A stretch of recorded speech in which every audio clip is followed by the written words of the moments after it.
Welcome back. Here with us on Urban Debate on Mirror Now. Let's now shift the focus to the latest that we have got from Uttarakhand High Court.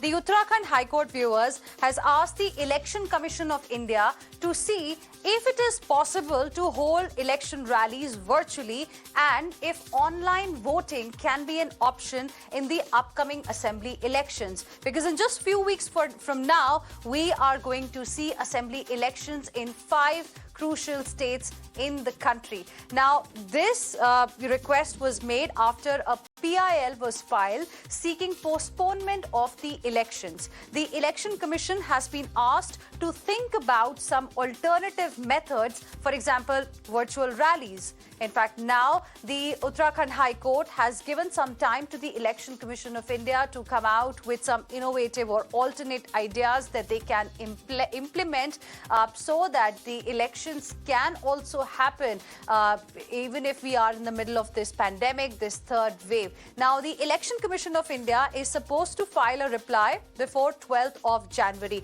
So about 6 days have been given to the Election Commission of India to come out with the alternative method, in fact, that they can really implement at this point in time. So what can be these alternative methods to hold elections during a pandemic? That's what we are going to discuss this evening. In a short while from now, we'll be joined by Dr. S.Y. Qureshi, former Chief Election Commissioner of India, to understand what exactly can be done in a situation that we are into right now. Remember, the COVID case count has started spiking. In fact, in the last 24 hours, the country has seen over 90,000 COVID cases, and poll-bound states are also witnessing a sharp spike. Some political parties have decided to hold virtual rallies from now on. The decision was taken by the Congress party yesterday in Uttar Pradesh. Today, we got a similar decision from the Aam Aadmi party as well.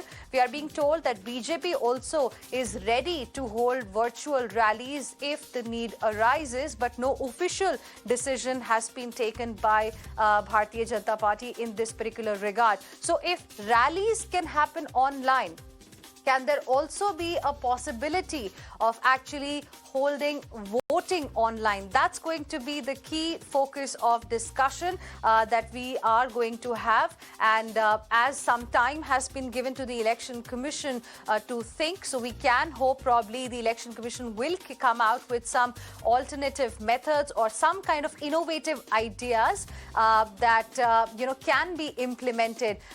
Dr. Qureshi is going to be joining us in just a bit, but look at these visuals that we have for you from the poll-bound states specifically. Dr. Qureshi, thank you very much for joining us here on Urban Debate on Mirror Now. Good evening to you.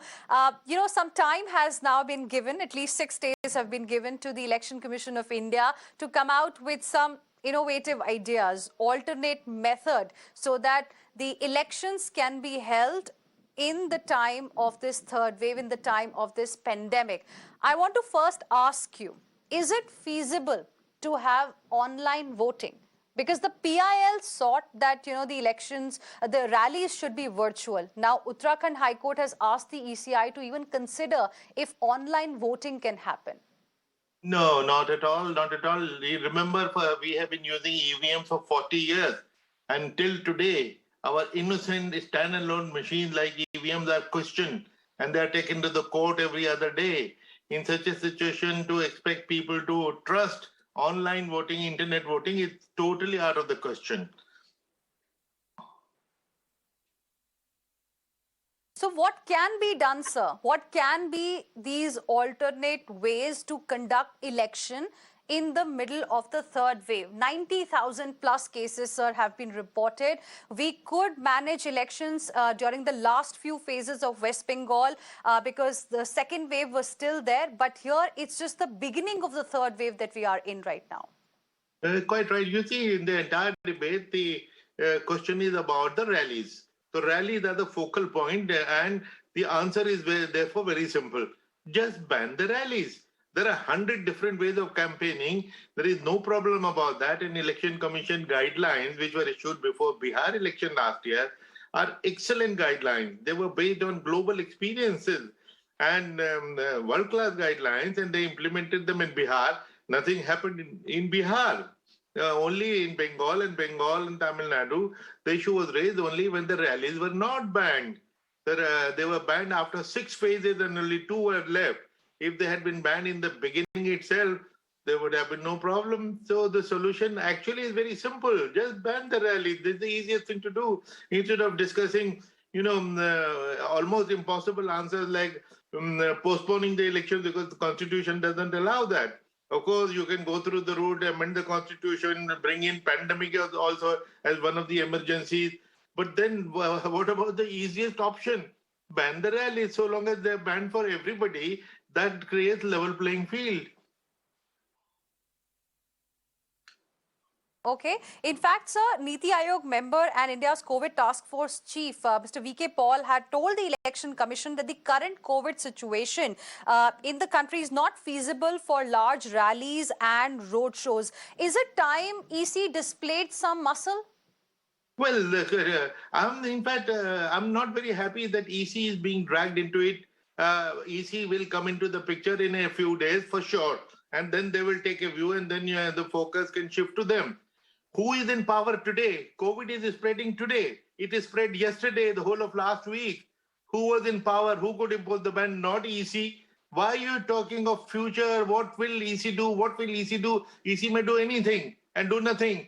What about the authorities who are in power today? Why are they not doing anything?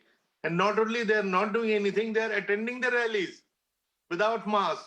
And their audiences whom they are enjoying, they're without mask. So what is happening? So what kind of wisdom are we waiting for to come from somewhere else when the things are very obvious? And COVID doesn't recognize the election commission or the government. It will go on spreading till you stop it by social distancing. But sir, we have spoken to representatives of political parties. We've had a show with you as well a couple of days ago. Political parties are of the view that let the Election Commission decide. Once Election Commission announces that rallies will only be virtual, you cannot hold road shows, you cannot hold physical rallies, they'll stop doing it. But nobody wants to really take the responsibility.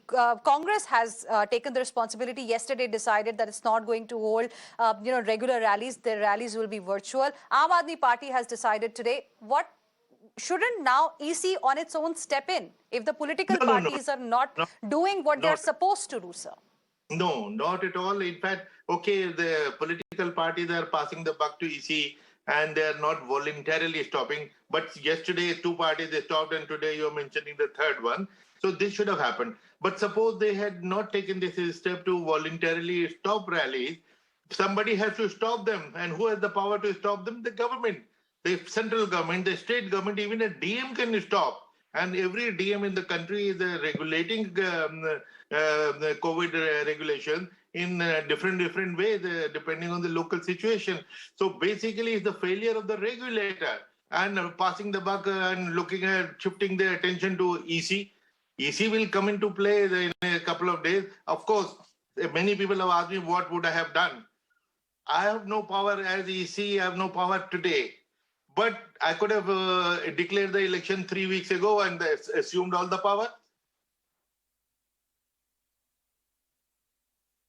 But then why is it that everyone is looking at the Election Commission to stop the rallies, to bring the sword down? You correctly mentioned the DM has got the authority, and as we speak, the Disaster Management Act is in play as well. The DM, the DC have got powers to stop large gatherings, but nobody wants to do it. Nobody is doing it. If they wanted to, they could have done it.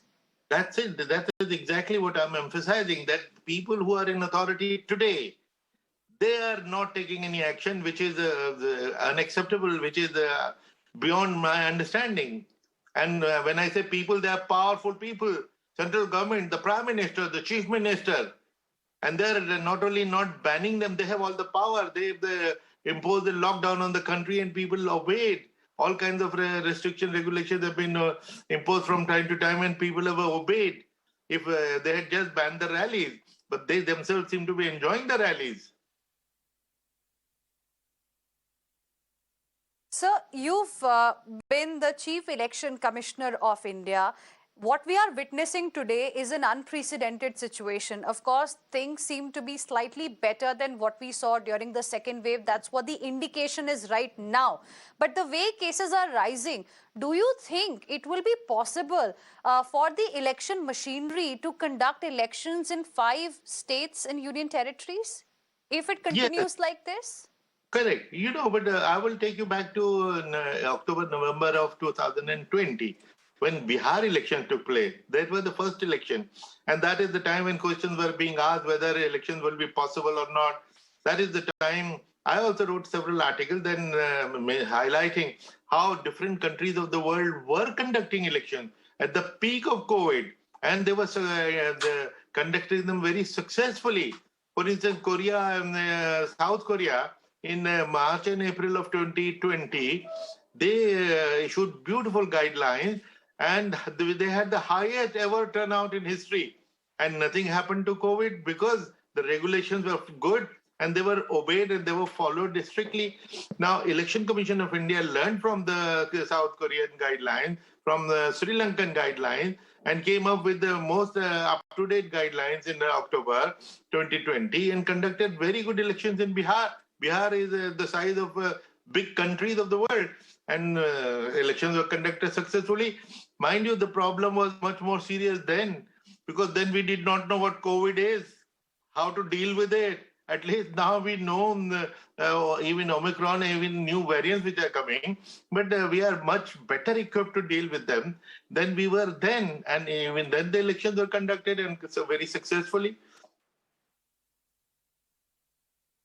So, in your opinion, online voting is an idea that can't really be considered at this point in time, but virtual rallies should happen. That is the need of the hour, and political parties, should take the responsibility and instead of waiting for the Election Commission of India to, step in. Is that what you're saying now, sir? Yeah, exactly. That's what I'm saying. But I can even offer a suggestion to them. Instead of the mass rally where people are crowding, let there be a motorcycle rally, a cycle rally for 10 kilometers. But keeping a distance, people will be standing on the rooftops of their houses and watching the impact of a 10-kilometer rally with no threat to anybody. It will create the desired visual impact. So there are different ways of campaigning. And in any case, door-to-door campaign with mask on, leaflet, flags, banners, all these things have been done in the past. They've always been done. They are all available. Then in electronic media, we see an explosion of electronic media, the social media. So there are so many ways of reaching out to people. Well, those are some very interesting and innovative ideas that you have given to us, Dr. Qureshi. We hope the political parties are watching this show tonight and, get these ideas and implement them instead of asking people to come out and be a part of their rallies in large numbers. They can, in fact, have motorcycle rallies. Door-to-door campaigning is another great idea that you've suggested. Thank you very much, Dr. Qureshi, for joining us here on Urban Debate on Mirror Now this evening. Heading into another short break. Stay with us.